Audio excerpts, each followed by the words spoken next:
9. मानव शरीर के तंत्र। 1. पाचन तंत्र, डाइजेस्टिव सिस्टम। भोजन के पाचन की संपूर्ण प्रक्रिया 5 अवस्थाओं से गुजरता है। 1. अंतर्ग्रहण, इंजेशन। 2. पाचन, डाइजेशन। 3. अवशोषण, एब्जॉर्प्शन। 4. स्वांगीकरण, एसाइमुलेशन। 5. मल परित्याग, डिफेक्शन।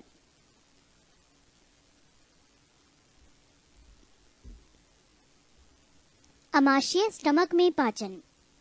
आमाशय में भोजन लगभग 4 घंटे तक रहता है। भोजन के आमाशय में पहुंचने पर पाइलोरिक ग्रंथियों से जठर रस, गैस्ट्रिक जूस निकलता है। यह हल्का पीले रंग का अम्लीय द्रव होता है। आमाशय के ऑक्सेंटिक कोशिकाओं से हाइड्रोक्लोरिक अम्ल निकलता है, जो भोजन के साथ आए हुए जीवाणुओं को नष्ट कर देता है तथा एंजाइम की क्रिया को तीव्र कर देता है। हाइड्रोक्लोरिक अम्ल भोजन के माध्यम को अम्लीय बना देता है, जिससे लार की टाइलिन की क्रिया समाप्त हो जाती है। आमाशय में निकलने वाले जठर रस में एंजाइम होते हैं, पेप्सिन एवं रेनिन। पेप्सिन प्रोटीन को खंडित कर सरल पदार्थों पेप्टोन्स में परिवर्तित कर देता है। रेनिन दूध की धुली हुई प्रोटीन कैसिनोजोन को ठोस प्रोटीन कैल्शियम पैराकैसिनेट के रूप में बदल देता है। पक्वाशय, डियोडेनम में पाचन। भोजन को पक्वाशय में पहुंचते ही सर्वप्रथम इसमें यकृत, लिवर से निकलने वाला पित्त रस बाइल डक्ट आकर मिलता है। पित्त रस क्षारीय होता है और ये भोजन को अम्लीय से क्षारीय बना देता है। यहाँ अग्न्याशय से अग्न्याशय रस आकर भोजन में मिलता है। इसमें 3 प्रकार के एंजाइम होते हैं। 1. ट्रिप्सिन, ये प्रोटीन एवं पेप्टोन को पॉलीपेप्टाइड्स तथा अमीनो अम्ल में परिवर्तित करता है। पृष्ठ 398। 3. एमाइलेज, ये मांड स्टार्च को घुलनशील शर्करा शुगर में परिवर्तित करता है। 3. लाइपेज, ये इमल्सिफाइड वसाओं को ग्लिसरीन तथा फैटी एसिड्स में परिवर्तित करता है। छोटी आंत, स्मॉल इंटेस्टाइन में पाचन। यहाँ भोजन के पाचन की क्रिया पूर्ण होती है एवं पचे हुए भोजन का अवशोषण होता है। छोटी आंत की दीवारों से आंतरिक रस निकलता है। इसमें निम्न एंजाइम होते हैं। 1.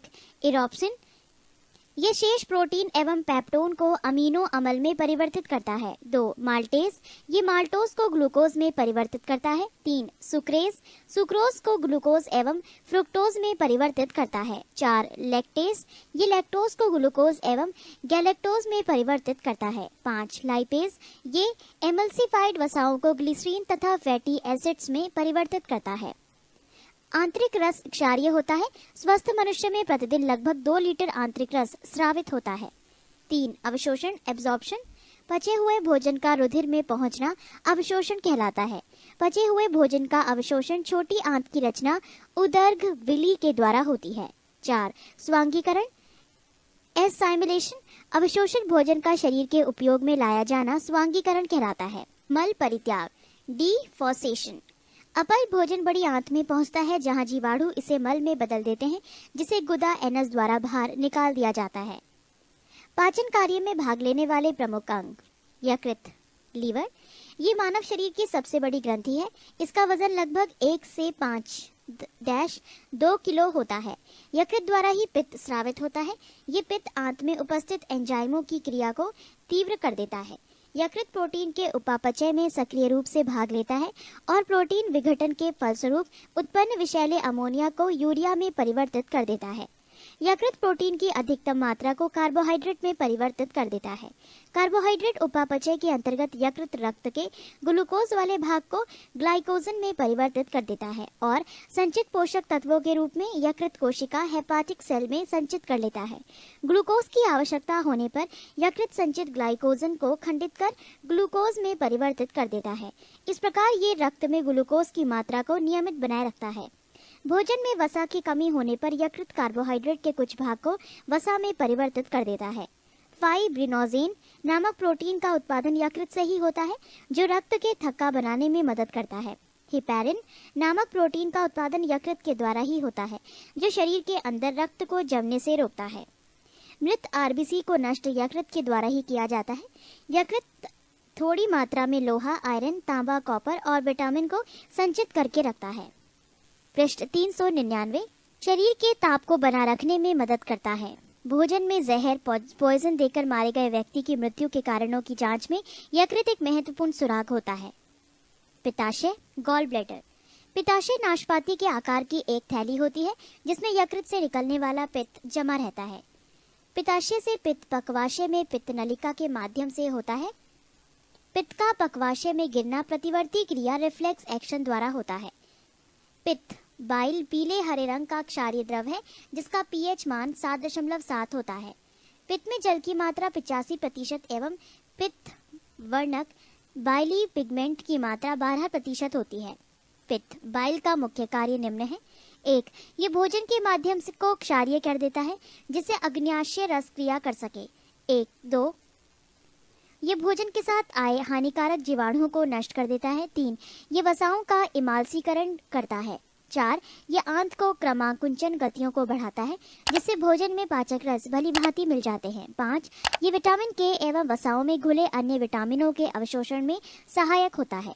पित्त वाहिनी में अवरोध हो जाने पर यकृत कोशिकाएं रुधिर से बिलिरुबिन लेना बंद कर देती है। फलस्वरूप बिलिरुबिन संपूर्ण शरीर में फैल जाता है। इसे ही पीलिया कहते हैं। अग्न्याशय, पैनक्रीज। ये मानव शरीर की दूसरी सबसे बड़ी ग्रंथि है। ये एक साथ अंतःस्रावी, नलिकाहीन एंडोक्राइन और वही स्रावी नलिका युक्त एक्सोक्राइन दोनों प्रकार की ग्रंथि है।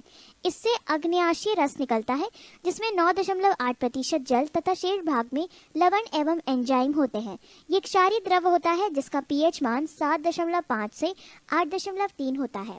इसमें तीनों प्रकार के मुख्य भोज्य पदार्थ यथा कार्बोहाइड्रेट, वसा एवं प्रोटीन के पचाने के एंजाइम होते हैं। इसीलिए इसे पूर्ण पाचक रस कहा जाता है। लैंगरहैंस की द्वीपिका, आइसलेट्स ऑफ लैंगरहैंस, यह अग्न्याशय का ही एक भाग है। इसकी खोज लैंगरहैंस नामक चिकित्सा शास्त्री ने की थी। इसका बीटा कोशिका बी सेल से इंसुलिन, अल्फा कोशिका से ए सेल से ग्लूकॉन एवं गामा कोशिका गामा सेल से सोमेटोस्टैटिन नामक हार्मोन निकलता है। इंसुलिन ये अग्न्याशय के एक भाग लैंगरहैंस की द्वीपिका के बीटा कोशिका द्वारा स्रवित होता है। इसकी खोज वेंटिंग एवं बेस्ट ने सन 1921 ईस्वी में की थी। ये ग्लूकोज से ग्लाइकोजन बनने की क्रिया को नियंत्रित करता है। इंसुलिन के अल्प स्रवण से मधुमेह डायबिटीज नामक रोग हो जाता है। नोट: रुधिर में ग्लूकोज की मात्रा बढ़ना मधुमेह कहलाता है। इंसुलिन के अतिस्रवण हाइपोग्लाइसीमिया नामक रोग हो जाता है जिसमें जनन क्षमता तथा दृष्टि ज्ञान कम होने लगता है। ग्लूकॉन ये ग्लाइकेजन को पुनः ग्लूकोज में परिवर्तित कर देता है।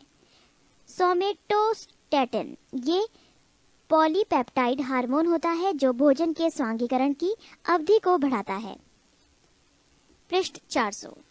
पाचन का सारांश: 1. ग्रंथिरस लार, एंजाइम टाइलिन, भोज्य पदार्थ माड, श्वेतसार, प्रतिक्रिया के बाद माल्टोस। 2. एंजाइम माल्टेस, भोज्य पदार्थ माल्टोस, प्रतिक्रिया के बाद ग्लूकोज। ग्रंथिरस 2. जठर रस 1. Enzyme pepsin, 2. रेनिन, भोज्य पदार्थ प्रोटीन और कैसीन, प्रतिक्रिया के बाद पेप्टोन्स, कैल्शियम पैराकैसिनेट। 3. अग्न्याशय रस एंजाइम 1. ट्रिप्सिन, 2. एमाइलेज, 3. लाइपेज, भोज्य पदार्थ प्रोटीन मांड और वसा, प्रतिक्रिया के बाद पॉलीपेप्टाइडस शर्करा, वसा अम्ल एवं ग्लिसरॉल। 4. आंतरीय रस enzyme 1. Erepsin, 2. Maltase, 3. Lactase, 4. Sucrase, 5. Lipase, भोज्य पदार्थ प्रोटीन माल्टोस, लैक्टोज, सुक्रोज, वसा, प्रतिक्रिया के बाद अमीनो अम्ल ग्लूकोज, ग्लूकोज एवं फ्रुक्टोज, ग्लूकोज एवं ग्लैक्टोज, वसीय अम्ल एवं ग्लिसरॉल। 2. परिसंचरण तंत्र सर्कुलेटरी सिस्टम। रक्त परिसंचरण की खोज सन 1628 ईस्वी में विलियम हार्वे ने की थी। इसके अंतर्गत निम्न 4 भाग हैं: 1. हृदय हार्ट, 2. धमनियां आर्टरीज, 3. शिराएं वेन्स और 4. रुधिर ब्लड। हृदय हार्ट ये हृदय वरण पेरिकार्डियम नामक थैली में सुरक्षित रहता है। इसका भार लगभग 300 ग्राम होता है। मनुष्य का हृदय 4 कोष्ठों चैम्बर का बना होता है। अगले भाग में एक दायां आलिंद राइट ऑरिकल एवं बायां आलिंद लेफ्ट ऑरिकल तथा हृदय के पिछले भाग में एक दायां निलय राइट वेंट्रिकल तथा एक बायां निलय लेफ्ट वेंट्रिकल होता है। दाएं आलिंद राइट ऑरिकल एवं दाएं निलय राइट वेंट्रिकल के बीच त्रिवलनी कपाट ट्राइक्यूस्पिड वेल्व होता है। बाएं आलिंद लेफ्ट ऑरिकल एवं बाएं निलय लेफ्ट वेंट्रिकल के बीच द्विवलनी कपाट बिस्क्यूस्पिड वेल्व होता है। शरीर से हृदय की ओर रक्त ले जाने वाली रक्त वाहिनी को शिरा यानी वेन कहते हैं। शिरा में अशुद्ध रक्त अर्थात कार्बन डाइऑक्साइड युक्त रक्त होता है। इसका अपवाद है पल्मोनरी शिरा। पल्मोनरी शिरा फेफड़ा से बाएं आलिंद में रक्त को पहुंचाता है। इसमें शुद्ध रक्त होता है। हृदय से शरीर की ओर रक्त ले जाने वाली रक्त वाहिनी को धमनी आर्टरी कहते हैं। धमनी आर्टरी में शुद्ध रक्त अर्थात ऑक्सीजन युक्त रक्त होता है। इसका अपवाद है पल्मोनरी धमनी। पल्मोनरी धमनी दाहिने निलय से फेफड़ा में रक्त पहुंचाता है। इसमें अशुद्ध रक्त होता है। हृदय के दाहिने भाग में अशुद्ध रक्त यानी कार्बन डाइऑक्साइड युक्त रक्त एवं बाएं भाग में शुद्ध रक्त यानी ऑक्सीजन युक्त रक्त होता है। हृदय की मांसपेशियों को रक्त पहुंचाने वाली वाहिनी को कोरोनरी धमनी कोरोनरी आर्टरी कहते हैं। इसी में किसी प्रकार की रुकावट होने पर हृदय आघात हार्ट अटैक होता है। पृष्ठ 401। हृदय में रुधिर का मार्ग patch of blood in the heart. बाया आलिंद बाया निलय दैहिक महाधमनी विभिन्न धमनियां छोटी धमनियां धमनी फेफड़ा पल्मोनरी शिरा बाएं आलिंद ऑक्सीजन युक्त रुधिर। हृदय के संकुचन साइस्टोल एवं शिथिलन को सम्मिलित रूप से हृदय की धड़कन हार्ट बीट कहते हैं। सामान्य अवस्था में मनुष्य का हृदय 1 मिनट में 72 बार, भ्रूण अवस्था में 150 बार धड़कता है तथा एक धड़कन में लगभग 70 मिलीलीटर रक्त पंप करता है। साइनो आर्क्यूलर नोड सान दाहिने आलिंद की दीवार में स्थित तंत्रिका कोशिकाओं का समूह है जिससे हृदय धड़कन की तरंग प्रारंभ होती है। सामान्य मनुष्य का रक्तदाब 120 प्रति 80 mmHg होता है। Systolic 120, diastolic 80। रक्तदाब मापने वाले यंत्र का नाम स्फिग्मोमेनोमीटर है। थायरॉक्सिन एवं एड्रीनलिन स्वतंत्र रूप से हृदय की धड़कन को नियंत्रित करने वाले हार्मोन हैं। रुधिर में उपस्थित CO2 रुधिर के pH को कम करके हृदय की गति को बढ़ाता है, अर्थात अम्लीयता हृदय की गति को बढ़ाती है एवं क्षारीयता हृदय की गति को कम करती है। 3.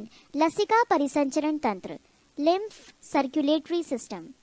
विभिन्न ऊतकों तथा कोशिकाओं के बीच स्थित अंतरकोशिकीय अवकाशों में पाए जाने वाले हल्का पीला द्रव को लसिका कहते हैं। लसिका एक प्रकार का द्रव है जिसकी रचना लगभग रक्त प्लाज्मा जैसी ही होती है, जिसमें पौष्टिक पदार्थ, ऑक्सीजन तथा कई अन्य पदार्थ मौजूद रहते हैं। लसिका में पाई जाने वाली कणिकाएं लिम्फोसाइट्स कहलाती हैं। ये वास्तव में श्वेत रुधिर कणिकाएं होती हैं। लसिका ऊतक से हृदय की ओर केवल एक ही दिशा में बहता है। लसिका के कार्य 1. लसिका में उपस्थित लिम्फोसाइट्स हानिकारक जीवाणुओं का भक्षण करके रोगों की रोकथाम में सहायक होता है। 2. लसिका लिम्फोसाइट्स का निर्माण करती है। 3. लसिका के नोड जिन्हें लिम्फ नोड कहते हैं मनुष्य के शरीर में छन्ने का कार्य करता है। धूल के कण, जीवाणु, कैंसर कोशिकाएं इत्यादि लिम्फ नोड में फंस जाते हैं। 4. लसिका घाव भरने में सहायता करती है। 5. लसिका ऊतकों से शिराओं में विभिन्न वस्तुओं का परिसंचरण करती है। 4. उत्सर्जन तंत्र एक्सक्रिएटरी सिस्टम। उत्सर्जन एक्सक्रिएशन जीवों के शरीर से उपापचयी प्रक्रमों में बने विषैले अपशिष्ट पदार्थों के निष्कासन को उत्सर्जन कहते हैं। साधारण उत्सर्जन का तात्पर्य नाइट्रोजनी उत्सर्जी पदार्थ जैसे यूरिया, अमोनिया, यूरिक अम्ल आदि के निष्कासन से होता है। मनुष्यों में प्रमुख उत्सर्जी अंग निम्न है। 1. वृक्क किडनीज, 2. त्वचा स्किन, 3. यकृत लिवर, 4. फेफड़ा लंग्स। 1. वृक्क किडनीज। मनुष्य एवं अन्य स्तनधारियों में मुख्य उत्सर्जी अंग एक जोड़ा वृक्क है। इसका वजन 140 ग्राम होता है। इसके 2 भाग होते हैं। भारी भाग को कॉर्टेक्स और भीतरी भाग को मेडुला कहते हैं। प्रत्येक वृक्क का लगभग 1,30,000 वृक्क नलिकाओं से मिलकर बना है, जिन्हें नेफ्रॉन कहते हैं। नेफ्रॉन ही वृक्क की कार्यात्मक इकाई है। प्रत्येक नेफ्रॉन में एक छोटी प्यालीनुमा रचना होती है, उसे बॉमेन संपुट कहते हैं। पृष्ठ 402।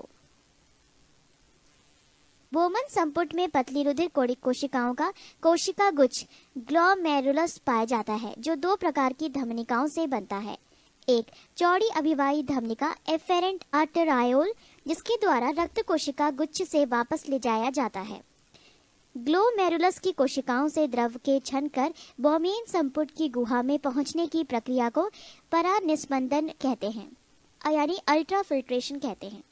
वृक्कों का प्रमुख कार्य रक्त के प्लाज्मा को छानकर शुद्ध बनाना, अर्थात इसमें से अनावश्यक और अनुपयोगी पदार्थों को जल की कुछ मात्रा के साथ मूत्र के द्वारा शरीर से बाहर निकालना है। वृक्कों की रुधिर की आपूर्ति अन्य अंगों की तुलना में बहुत अधिक होती है। वृक्क में प्रति मिनट औसतन 125 मिलीलीटर अर्थात दिन भर में 180 लीटर रक्त निस्पंद होता है। इसमें से 1.45 लीटर मूत्र रोजाना बनता है, बाकी निस्पंद वापस रक्त में अवशोषित हो जाता है।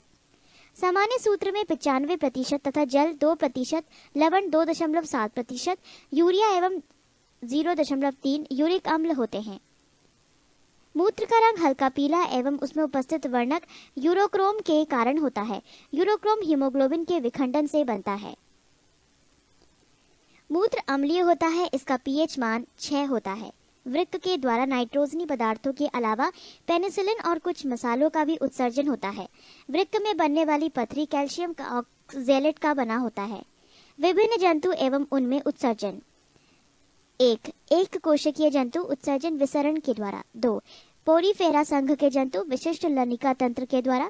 3 सिलेंट्रेटस सीधे कोशिकाओं द्वारा। 4 चपटे कृमि ज्वाला कोशिकाओं द्वारा। 5 एनेलिडा संघ के जंतु वृक्क द्वारा।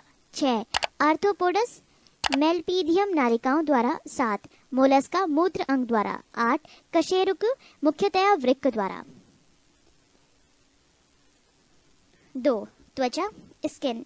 त्वचा में पाई जाने वाली तैलीय ग्रंथियां एवं श्वेत ग्रंथियां क्रमशः सीबम एवं पसीने का स्त्रवण करती है। 2 यकृत लीवर। यकृत कोशिकाएं आवश्यकता से अधिक अमीनो अम्लों तथा रुधिर की अम्नियों को यूरिया में परिवर्तित करके उत्सर्जन में मुख्य भूमिका निभाता है। 4 फेफड़े लंग्स। फेफड़ा 2 प्रकार के गैसीय पदार्थ कार्बन डाइऑक्साइड और जलवाष्प का उत्सर्जन करता है। कुछ पदार्थ जैसे लहसुन, प्याज और कुछ मसाले जिसमें वाष्पशील घटक होते हैं का उत्सर्जन फेफड़ों के द्वारा ही होता है। 5 तंत्रिका तंत्र नर्वस सिस्टम। तंत्रिका तंत्र नर्वस सिस्टम, इसके अंतर्गत सारे शरीर में महीन धागे के समान तंत्रिकाएं फैली रहती हैं। ये वातावरणीय परिवर्तनों की सूचनाएं संवेदी अंगों से प्राप्त करके विद्युत आवेगों इलेक्ट्रिकल इम्पल्सेस के रूप में इनका द्रुत गति से प्रसारण करती है और शरीर के विभिन्न भागों के बीच कार्यात्मक समन्वय स्थापित करती है। पृष्ठ 403। मनुष्य का तंत्रिका तंत्र 3 भागों में विभक्त होता है। 1 केंद्रीय तंत्रिका तंत्र सेंट्रल नर्वस सिस्टम। 2 परिधीय तंत्रिका तंत्र पेरिफेरल नर्वस सिस्टम। 3 स्वायत्त या स्वाधीन तंत्रिका तंत्र ऑटोनॉमिक नर्वस सिस्टम। 1 केंद्रीय तंत्रिका तंत्र। तंत्रिका तंत्र का वो भाग जो संपूर्ण शरीर तथा स्वयं तंत्रिका तंत्र पर नियंत्रण रखता है केंद्रीय तंत्रिका तंत्र कहलाता है। मनुष्य का केंद्रीय तंत्रिका तंत्र 2 भागों से मिलकर बना होता है। 1 मस्तिष्क ब्रेन और 2 मेरुरज्जु स्पाइनल कॉर्ड। 1 मस्तिष्क। मस्तिष्क 3 भागों में बांटा जाता है। 1 अग्र मस्तिष्क, 2 मध्य मस्तिष्क, 3 पश्च मस्तिष्क। अग्र मस्तिष्क 2 भाग है, सेरिब्रम और डाईएनसेफेलॉन। डाईएनिसेफेलॉन के भी 2 भाग है, थैलेमस तथा हाइपोथैलेमस। मध्य मस्तिष्क के 2 भाग हैं, कार्पोरा क्वाड्रिजेमिना तथा दूसरा सेरिब्रल पेडन्कल। पश्चिम मस्तिष्क के 2 भाग हैं, सेरिबल और मेड्यूला ऑब्लोंगेंटा। मनुष्य का मस्तिष्क अस्थियों के खोल क्रनियन में बंद रहता है जो इसे भारी आघातों से बचाता है। मनुष्य के मस्तिष्क का वजन 1400 ग्राम होता है। सेरिब्रम के कार्य। ये मस्तिष्क का सबसे विकसित भाग है। ये बुद्धिमत्ता, स्मृति, इच्छा शक्ति, ऐच्छिक गतियों, ज्ञानवाणी एवं चिंतन का केंद्र है। ज्ञानेंद्रियों से प्राप्त प्रेरणाओं का इसमें विश्लेषण एवं समन्वय होता है। थैलेमस के कार्य। ये दर्द, ठंडा तथा गर्म को पहचानने का कार्य करता है। हाइपोथैलेमस के कार्य। ये अंतःस्रावी ग्रंथियों में से स्रावित होने वाले हार्मोन्स का नियंत्रण करता है। पोस्टीरियर पिट्यूटरी ग्रंथि से स्रावित होने वाले हार्मोन्स इसमें स्रावित होते हैं। ये भूख, प्यास, ताप नियंत्रण, प्यार, घृणा आदि के केंद्र होते हैं। रक्तदाब, ब्लड प्रेशर, जल के उपापचय, पसीना, गुस्सा, खुशी आदि इसी के नियंत्रण में है। नोट: ईईजी का प्रयोग मस्तिष्क के कार्य का पता लगाने के लिए किया जाता है। कार्पोरा क्वाड्रिजेमिना के कार्य, ये दृष्टि एवं श्रवण शक्ति पर नियंत्रण का केंद्र है। सेरिब्रल पेंडिकल के कार्य, इसे क्रूरा सेरोबी भी कहते हैं, यह मस्तिष्क के अन्य भागों को मेरुरज्जु से जोड़ता है। सेरिब्रम का कार्य, ये शरीर का संतुलन बनाए रखता है एवं ऐच्छिक पेशियों के संकुचन पर नियंत्रण करता है। ये आंतरिक कान के संतुलन भाग से संवेदनाएं ग्रहण करता है। मेड्यूला ऑब्लिगेंटा, ये मस्तिष्क का सबसे पीछे का भाग होता है। इसका मुख्य कार्य उपापचय, रक्तदाब, आहार नाल के क्रमाकुंचन, ग्रंथि स्राव तथा हृदय की धड़कनों का नियंत्रण करता है। पृष्ठ 404। 2. मेरुरज्जु, स्पाइनल कॉर्ड। मेड्यूला ऑब्लिगेंटा का पिछला भाग ही मेरुरज्जु बनता है। इसका मुख्य कार्य है 1. प्रतिवर्ती क्रियाओं का नियंत्रण एवं समन्वय करना, अर्थात प्रतिवर्ती क्रिया के केंद्र का कार्य करता है। 2. मस्तिष्क से आने जाने वाले उद्दीपनों का संवहन करना। नोट: प्रतिवर्ती क्रियाओं रिफ्लेक्स एक्शंस का पता सर्वप्रथम मार्शल हॉल नामक वैज्ञानिकों ने लगाया था। 2. परिधीय तंत्रिका तंत्र। परिधीय तंत्रिका तंत्र मस्तिष्क एवं मेरुरज्जु से निकलने वाली तंत्रिकाओं का बना होता है। इन्हें क्रमशः कपाल, क्रानियाल एवं मेरुरज्जु स्पाइनल तंत्रिकाएं कहते हैं। मनुष्य में 12 जोड़ी कपाल तंत्रिकाएं और 31 जोड़ी मेरुरज्जु तंत्रिकाएं पाई जाती हैं। न्यूरॉन तंत्रिका ऊतक की इकाई को न्यूरॉन या तंत्रिका कोशिका कहते हैं। नॉर एड्रीनलिन नामक रासायनिक द्रव्य न्यूरोट्रांसमीटर पदार्थ है। 3. स्वायत्तता तंत्रिका तंत्र। स्वायत्त तंत्रिका तंत्र कुछ मस्तिष्क एवं कुछ मेरुरज्जु तंत्रिकाओं का बना होता है। ये शरीर के सभी आंतरिक भागों व रक्त वाहिनियों को तंत्रिकाओं की आपूर्ति करता है। स्वायत्त तंत्रिका तंत्र की अवधारणा को सबसे पहले लैंगली ने 1921 ईस्वी में प्रस्तुत किया। स्वायत्त तंत्रिका तंत्र के 2 भाग होते हैं। 1. अनुकंपी तंत्रिका तंत्र, सिंपैथेटिक नर्वस सिस्टम। 2. परानुकंपी तंत्रिका तंत्र, पैरासिम्पैथेटिक नर्वस सिस्टम। अनुकंपी तंत्र के कार्य: 1. ये त्वचा में उपस्थित रुधिर वाहिनियों को संकीर्ण करता है। 2. इसकी क्रिया से बाल खड़े हो जाते हैं। 3. ये लाल ग्रंथियों के स्राव को कम करता है। 4. ये हृदय स्पंदन को तेज करता है। 5. ये श्वेत ग्रंथियों के स्राव को प्रारंभ करता है। 6. ये आंख की पुतली को फैलाता है। 7. ये मूत्राशय की पेशियों का विमोचन करता है। 8. ये आंत्र में क्रमाकुंचन गति को कम करता है। 9. इसके द्वारा श्वसन दर तीव्र हो जाती है। 10. ये रक्तदाब को बढ़ाता है। 11. ये रुधिर में शर्करा के स्तर को बढ़ाता है। 12. ये रुधिर में लाल रुधिर कणिकाओं की संख्या में वृद्धि करता है। 13. ये रक्त के थक्का बनाने में मदद करता है। 14. इसके सामूहिक प्रभाव से भय, पीड़ा तथा क्रोध पर प्रभाव पड़ता है। परानुकंपी तंत्र के कार्य: इस तंत्र के कार्य सामान्यतया अनुकंपी तंत्र के कार्य के विपरीत है। जैसे 1. ये रुधिर वाहिनियों की गुहा को चौड़ा करता है, किंतु कोरोनरी रुधिर वाहिनियों को छोड़कर। 2. ये लार के स्राव में तथा अन्य पाचक रसों में वृद्धि करता है। 3. ये नेत्र की पुतली का संकुचन करता है। 4. ये मूत्राशय की अन्य पेशियों में संकुचन उत्पन्न करता है। 5. ये आंतरीय भित्ति में संकुचन एवं गति उत्पन्न करता है। 6. इस तंत्रिका तंत्र का प्रभाव सामूहिक रूप से आराम और सुख की स्थितियां उत्पन्न करता है। पृष्ठ 405। 6. कंकाल तंत्र, स्केलेटन सिस्टम। मनुष्य का कंकाल तंत्र 2 भागों का बना होता है। A. अक्षीय कंकाल, B. उपांगीय कंकाल। A. अक्षीय कंकाल, एक्सियल स्केलेटन। शरीर का मुख्य अक्ष बनाने वाले कंकाल को अक्षीय कंकाल कहते हैं। इसके अंतर्गत खोपड़ी, कशेरुक दंड तथा छाती की अस्थियां आती हैं। 1. खोपड़ी, स्कल। मनुष्य के सिर, हेड के अंतः कंकाल के भाग को खोपड़ी कहते हैं। इसमें 29 अस्थियां होती हैं। इसमें से 8 अस्थियां संयुक्त रूप से मनुष्य के मस्तिष्क को सुरक्षित रखती है। इन अस्थियों से बनी रचना को कपाल कहते हैं। कपालों की सभी अस्थियां सीवनों के द्वारा दृढ़ता पूर्वक जुड़ी रहती है। इनके अतिरिक्त 14 अस्थियां चेहरे को और बनाती हैं। 6 अस्थियां कान को, हायर्ड नामक एक और अस्थि खोपड़ी में होती है। 2. कशेरुक दंड, वर्टिब्रल कॉलम। मनुष्य का कशेरुक दंड 33 कशेरुकाओं से मिलकर बना है। सभी कशेरुक उपस्थित गद्दियों के द्वारा जुड़े रहते हैं। इन गद्दियों से कशेरुक दंड लचीला रहता है। संपूर्ण कशेरुक दंड को हम निम्नलिखित भागों में विभक्त करते हैं।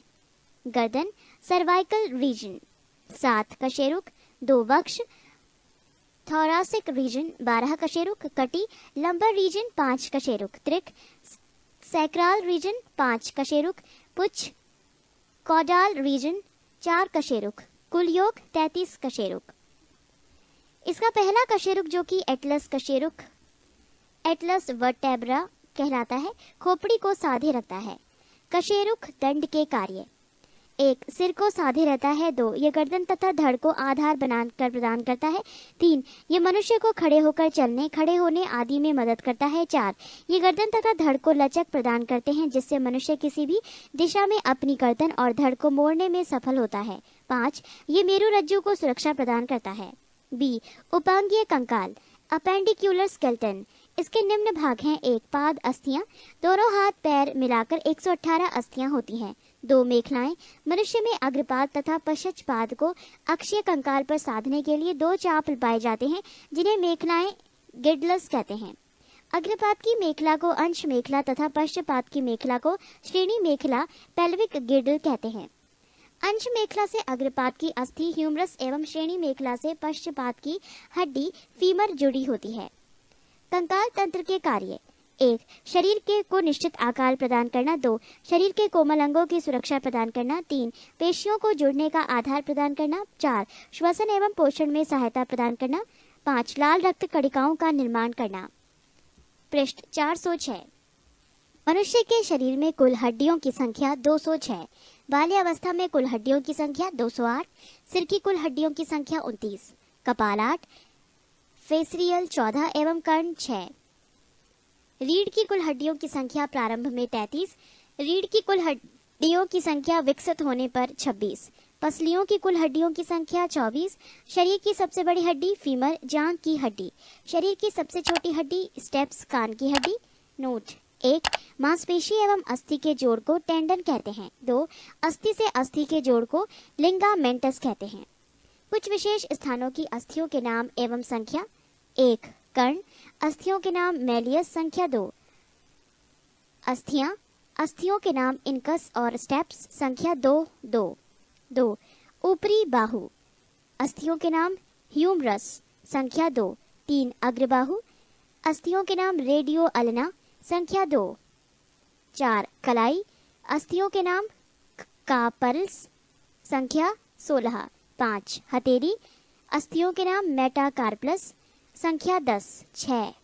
अंगुलियां, अस्थियों के नाम फेलेंजेस, संख्या 28। 7. जांघ, अस्थियों के नाम फीमर, संख्या 2। 8. पिंडली, अस्थियों के नाम टिबियो फिबुला, संख्या 4। 9. घुटना, अस्थियों के नाम पटेला, संख्या 2। 10. टखना, अस्थियों के नाम टार्सल, संख्या 14।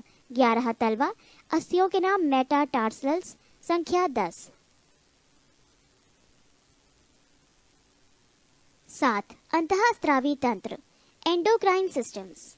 ए. बहिस्त्रावी ग्रंथियां, एक्सोक्राइन ग्लैंड्स। ये नलिका युक्त डक्ट ग्लैंड्स होती हैं। इससे एंजाइम का स्राव होता है, जैसे दुग्ध ग्रंथि, स्वेद ग्रंथि, अश्रु ग्रंथि, श्लेष्म ग्रंथियां, लार ग्रंथियां आदि। बी. अंतःस्त्रावी ग्रंथि, एंडोक्राइन ग्लैंड्स। ये नलिका विहीन ग्रंथि होती है। इससे हार्मोन का स्राव होता है। यह हार्मोन रक्त प्लाज्मा के द्वारा शरीर के विभिन्न भागों में पहुंचाया जाता है, जैसे पीयूष ग्रंथि, अवटु ग्रंथि, थायराइड ग्रंथि, परा अवटु ग्रंथि, पैराथायराइड ग्लैंड आदि। मानव शरीर की मुख्य अंतःस्रावी ग्रंथि एवं उनसे उत्पन्न होने वाले हार्मोन के कार्य एवं प्रभाव। 1. पीयूष ग्रंथि, पिट्यूटरी ग्लैंड। ये कपाल की स्पेनाइड हड्डी में एक गड्ढे में स्थित होती है। इसको सेल टर्सिका कहते हैं। इसका भार लगभग 0.6 ग्राम होता है। इसे मास्टर ग्रंथि के रूप में भी जाना जाता है। पीयूष ग्रंथि से निकलने वाले हार्मोन एवं उनके कार्य। 1. STH hormone, somatotropic hormone. ये शरीर की वृद्धि विशेषतया जिगमैनेटिज्म अथवा एक्रोमिगली विकार उत्पन्न हो जाते हैं, जिसमें मनुष्य की लंबाई सामान्य से बहुत अधिक बढ़ जाती है। एसटीएच की कमी से मनुष्य में बौनापन, ड्वार्फिज्म होता है। 2. TSH hormone, thyroid stimulating hormone. ये थायराइड ग्रंथि को हार्मोन स्रावित करने के लिए प्रेरित करता है। 3. ACTH hormone, adrenocorticotropic hormone, adrenal cortex के स्राव को नियंत्रित करता है। पृष्ठ 407। 4. जीटीएच हार्मोन, डोट्रोपिक हार्मोन। ये जनन अंगों के कार्यों का नियंत्रण करता है। ये 2 प्रकार का है। ए FSH hormone, follicle stimulating hormone. ये वृषण की शुक्राजनन नलिकाओं में शुक्राणु जनन में सहायता करता है। ये अंडाशय में फॉलिकल की वृद्धि में मदद करता है। बी LH हार्मोन, ल्यूटेराइटिंग हार्मोन, अंतराल कोशिका उत्तेजक हार्मोन। नर में इसके अभाव से अंतराली कोशिकाओं में टेस्टोस्टेरोन हार्मोन एवं मादा में एस्ट्रोजन हार्मोन स्रावित होता है। 5 LTH हार्मोन, दुग्धजनक हार्मोन और लैक्टोजेनिक हार्मोन। इसका मुख्य कार्य है शिशु के लिए स्तनों में दुग्ध स्राव उत्पन्न करना। 6 ADH hormone, anti diuretic hormone. इसके कारण छोटी छोटी रक्त धमनियों का संकीर्णन होता है एवं रक्तदाब बढ़ जाता है। यह शरीर में जल संतुलन को बनाए रखने में भी सहायक होता है। 2 अवटु ग्रंथि, थायराइड ग्लैंड। ये मनुष्य के गले में श्वास नलिया ट्रैकिया के दोनों ओर लैरिंग्स के नीचे स्थित रहती है। इससे निकलने वाला हार्मोन थाइरोक्सिन एवं ट्रायोडोथायरोनिन है। इसमें आयोडीन अधिक मात्रा में रहती है। थाइरोक्सिन के कार्य: 1 ये कोशिकीय श्वसन की गति को तीव्र करता है। 2 ये शरीर की सामान्य वृद्धि विशेषतः हड्डियों, बाल इत्यादि के विकास के लिए अनिवार्य है। 3 जनन अंगों के सामान्य कार्य इन्हीं की सक्रियता पर आधारित रहते हैं। 4 पीयूष ग्रंथि के हार्मोन के साथ मिलकर शरीर के जल संतुलन का नियंत्रण करते हैं। थाइरोक्सिन की कमी से होने वाला रोग: 1 जड़ मानदता। ये रोग बच्चों में होता है। इसमें बच्चों का मानसिक एवं शारीरिक विकास अवरुद्ध हो जाता है।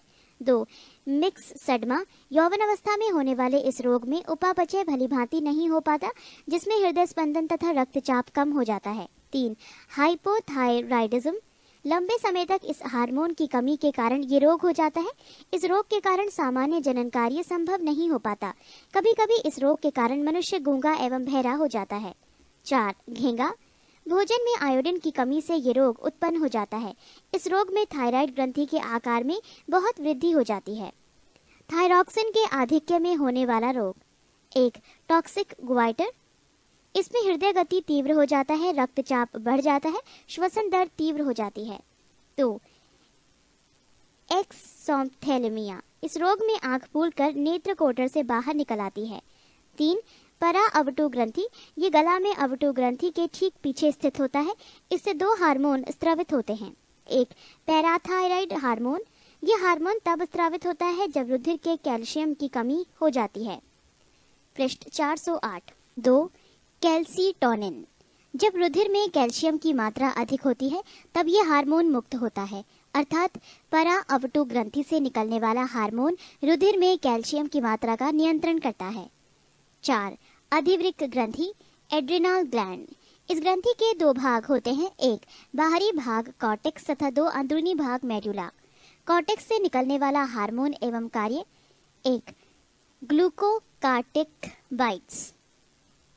ये कार्बोहाइड्रेट, प्रोटीन एवं वसा उपापचय को नियंत्रण करता है। 2 मिनरल लोकार्टिकॉइड्स। इसका मुख्य कार्य वृक्क नलिकाओं द्वारा लवण के पुनः अवशोषण एवं शरीर में अन्य लवणों की मात्राओं का नियंत्रण करना है। 3 लिंग हार्मोन, सेक्स हार्मोन। ये वाहलिंगों वालों के आने के प्रतिमान एवं यौन आचरण को नियंत्रित करते हैं। नोट: 1 कार्टेक्स जीवन में नितांत आवश्यक है। यदि ये शरीर से बिल्कुल निकाल दिया जाए तो मनुष्य केवल 1 या 2 सप्ताह ही जीवित रह सकेगा। 2 कार्टेक्स के विकृत हो जाने पर उपापचयी प्रक्रमों में गड़बड़ी उत्पन्न हो जाती है। इस रोग को एडिसन रोग कहते हैं।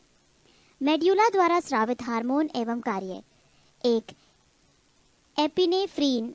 ये एक एमिनो अम्ल है। 2 कार्टेक्स के विकृत हो जाने पर उपापचयी प्रक्रमों में गड़बड़ी उत्पन्न हो जाती है। इस रोग को एडिसन रोग कहते हैं। मेड्यूला द्वारा स्रावित हार्मोन एवं कार्य: 1 एपिनेफ्रीन। ये एक एमिनो अम्ल है।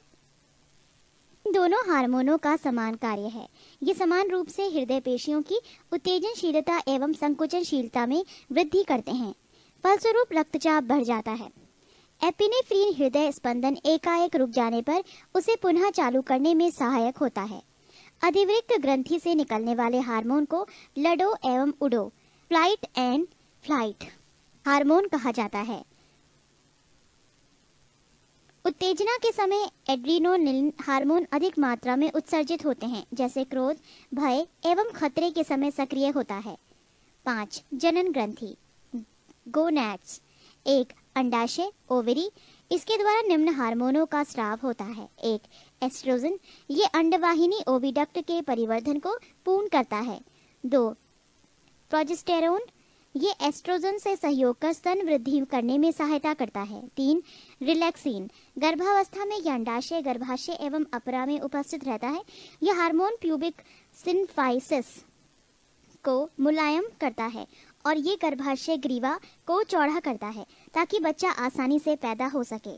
2. वृषण टेस्टिस, इससे निकलने वाले हार्मोन को टेस्टोस्टेरोन कहते हैं।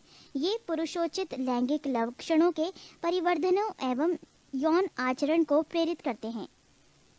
पृष्ठ 409। 8. श्वसन तंत्र रेस्पिरेटरी सिस्टम, मनुष्य के श्वसन तंत्र का सबसे महत्वपूर्ण अंग फेफड़ा या फुफ्फुस लंग्स होता है, जैसे जहां पर गैसों का आदान प्रदान होता है, इसे फुफ्फुसीय श्वसन भी कहते हैं। श्वसन तंत्र के अंतर्गत वो सभी अंग आते हैं जिससे होकर वायु का आदान प्रदान होता है, जैसे नासामार्ग, ग्रसनी, लैरिंकस या स्वर यंत्र, ट्रैकिया, ब्रोकाई, ब्रोंकियोल्स तथा फेफड़े आदि। नासामार्ग नेसल पैसेज, इसका मुख्य कार्य सूंघने से संबंधित है। ये श्वसन नाल के द्वार का भी कार्य करता है। इसके भीतर की गुहा म्यूकस कला म्यूकोस मेम्ब्रेन में स्तरित होती है। ये स्तर लगभग 1/2 लीटर म्यूकस प्रतिदिन स्रावित करती है। ये स्तर धूल के कण, जीवाणु या अन्य सूक्ष्म जीव को शरीर के अंदर प्रवेश करने से रोकती है। ये शरीर में प्रवेश करने वाली वायु को नम एवं शरीर के ताप के बराबर बनाती है। ग्रसनी फेराइनिक्स, ये नासा गुहा के ठीक पीछे स्थित रहता है। लैरिंकस या स्वर यंत्र, श्वसन मार्ग का वो भाग जो ग्रसनी को ट्रैकिया से जोड़ता है, लैरिंकस या स्वर यंत्र कहलाता है। इसका मुख्य कार्य ध्वनि उत्पादन है। लैरिंकस प्रवेश द्वार पर एक पतला पत्ती समान कपाट होता है जिसे एपिलॉन्टस कहते हैं। जब कुछ भी निगलना होता है तो ये ग्लाटिस द्वार बंद होता है, जिससे भोजन श्वास नली में प्रवेश नहीं कर पाता। ट्रैकिया, ये वक्ष गुहा थोरैकिक कैविटी में प्रवेश करती है। ट्रैकिया की दोनों प्रमुख शाखाओं को प्राथमिक ब्रोंकियोल कहते हैं। दायां ब्रोंकियोल 3 शाखाओं में बंटकर दाईं ओर के फेफड़ों में प्रवेश करती है। बायां ब्रोवोकियाल केवल 2 शाखाओं में बंटकर बाएं फेफड़े में प्रवेश करती है। फेफड़ा लंग्स, वक्ष गुहा में एक जोड़ी फेफड़े होते हैं। इनका रंग लाल होता है और इनकी रचना स्पंज के समान होती है। दायां फेफड़े बाएं फेफड़े की तुलना में बड़ा होता है। प्रत्येक फेफड़ा एक झिल्ली द्वारा घिरा रहता है जिसे प्लूरल मेम्ब्रेन कहते हैं। फेफड़े में रुधिर कोशिकाओं का जाल बिछा रहता है। यहाँ पर O2 रुधिर में चली जाती है और CO2 बाहर आ जाती है। श्वसन की प्रक्रिया को 4 भागों में बांटा जा सकता है। 1. बाह्य श्वसन एक्सटर्नल रेस्पिरेशन। 2. गैसों का परिवहन ट्रांसपोर्टेशन ऑफ गैसेस। 3. आंतरिक श्वसन इंटरनल रेस्पिरेशन। 4. कोशिकीय श्वसन सेल्यूलर रेस्पिरेशन। 1. बाह्य श्वसन, ये निम्न 2 पदों में विभक्त होता है। ए. श्वासोच्छ्वास ब्रीदिंग। बी. गैसों का विनिमय एक्सचेंज ऑफ गैसेस। ए. श्वासोच्छ्वास, फेफड़ों में निश्चित दर से वायु भरी तथा निकाली जाती है जिसे सांस लेना या श्वासोच्छ्वास कहते हैं। श्वासोच्छ्वास की क्रिया विधि मैकेनिज्म ऑफ ब्रीदिंग। 1. निश्वसन इंस्पिरेशन, इस अवस्था में वायु वातावरण से वायु पथ द्वारा फेफड़े में प्रवेश करती है जिससे वक्ष गुहा का आयतन बढ़ जाता है एवं फेफड़ों के एक निम्न दाब का निर्माण हो जाता है तथा वायु वातावरण से फेफड़ों में प्रवेश करती है। ये हवा तब तक प्रवेश करती रहती है जब तक कि वायु का दाब शरीर के भीतर एवं बाहर बराबर ना हो जाए। 2. उच्च श्वसन एक्सपिरेशन, इसमें श्वसन के पश्चात वायु उसी वायु पथ के द्वारा फेफड़े से बाहर निकलकर वातावरण में पुनः लौट जाती है जिसे पथ से वो फेफड़े में प्रवेश करती है। पृष्ठ 410। श्वासोच्छ्वास में वायु का संगठन। अंदर ली गई वायु नाइट्रोजन 79%, ऑक्सीजन 21%, कार्बन डाइऑक्साइड 0.03%। बाहर निकाली गई वायु nitrogen 79%, oxygen 17%, carbon dioxide 4%। Note, सांस द्वारा लगभग 400 मिलीलीटर पानी प्रतिदिन हमारे शरीर से बाहर निकलता है। बी, गैसों का विनिमय। गैसों का विनिमय फेफड़े के अंदर होता है। ये गैसीय विनिमय घुली अवस्था में या विसरण प्रवणता डिफ्यूजन ग्रेडियंट के आधार पर साधारण विसरण के द्वारा होता है।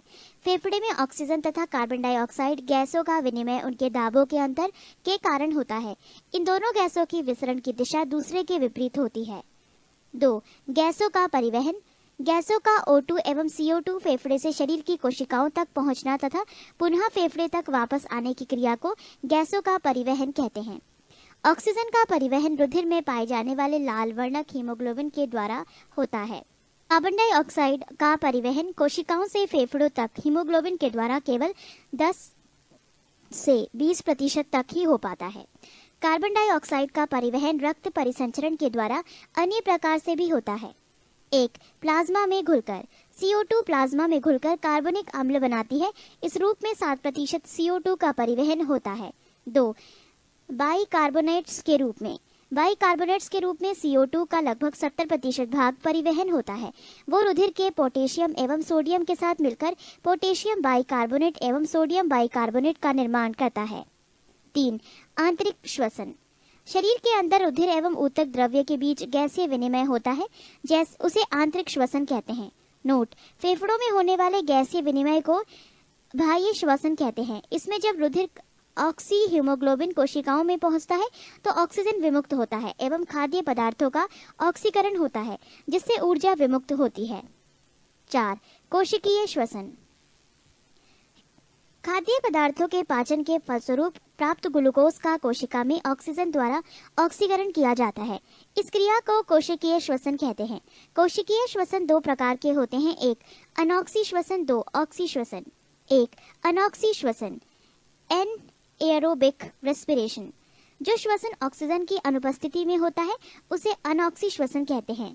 इसमें ग्लूकोज बिना ऑक्सीजन के मांसपेशियों में लैक्टिक अम्ल और बैक्टीरिया एवं यीस्ट की कोशिकाओं में इथाइल अल्कोहल में विघटित हो जाता है। इसे शर्करा किण्वन भी कहते हैं।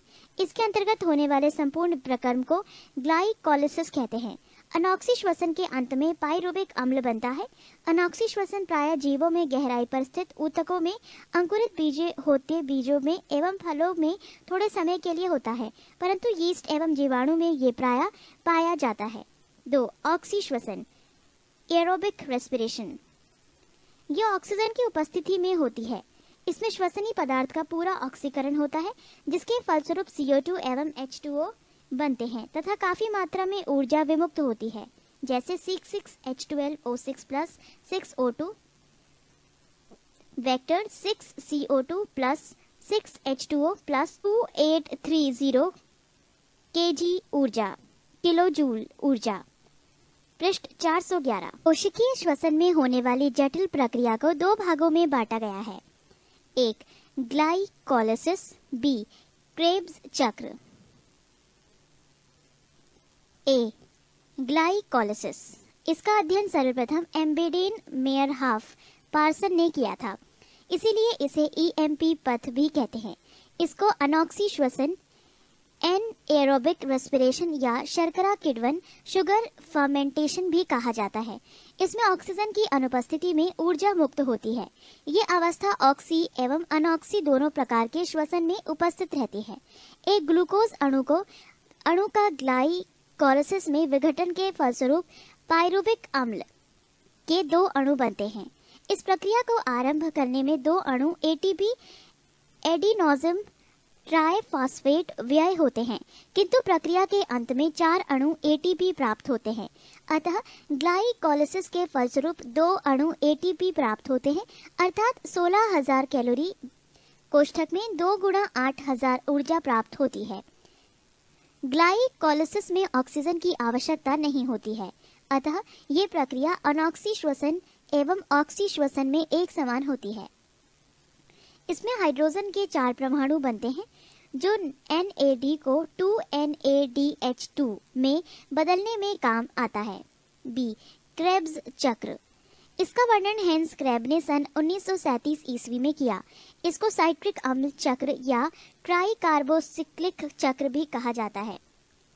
ये माइटोकॉन्ड्रिया के अंदर विशेष एंजाइम की उपस्थिति में ही संपन्न होता है। एडीपी के 2 अणु एटीपी के 2 अणु बनते हैं। इस चक्र में हाइड्रोजन के 2-2 परमाणु 5 बार मुक्त होते हैं। पूरे चक्र 2 अणु पायरुविक अम्ल के होते हैं, अतः कुल 6 अणु कार्बन डाइऑक्साइड के बनते हैं। हमारे तंत्र में अधिकतम एटीपी अणुओं का निर्माण क्रेब्स चक्र के दौरान होता है। ऊर्जा का उत्पादन, प्रोडक्शन ऑफ एनर्जी। पायरुविक अम्ल के अणु के ऑक्सीकरण से एटीपी का एक अणु 5 अणु NADH के व एक अणु FADH2 का बनता है। NADH के एक अणु से 3 अणु एटीपी के व FADH2 के अणु एक अणु से एटीपी के 2 अणु प्राप्त होते हैं। इस प्रकार पायरुविक अम्ल के एक अणु से 1 प्लस 3 गुणा 5 प्लस 2 गुणा 1 बराबर 18 अणु एटीपी के बनते हैं। ग्लूकोज के एक अणु से 2 पायरुविक अम्ल के अणु बनते हैं, जिससे 36 अणु एटीपी के प्राप्त होते हैं। ग्लाइकोलिसिस के दौरान भी 2 एटीपी अणुओं का लाभ होता है, अतः ग्लूकोज के एक अणु के श्वसन से कुल 2 प्लस 36 बराबर 38 एटीपी अणु प्राप्त होते हैं। श्वसनी पदार्थ। कार्बोहाइड्रेट, वसा एवं प्रोटीन प्रमुख श्वसनी पदार्थ है। सबसे पहले कार्बोहाइड्रेट का श्वसन होता है, इसके बाद वसा का। कार्बोहाइड्रेट एवं वसा का भंडार समाप्त होने के बाद ही प्रोटीन का श्वसन होता है। नोट: श्वसन एक अपचयी क्रिया, कैटाबॉलिक प्रोसेस है। इससे शरीर के भार में भी कमी होती है। पृष्ठ 412।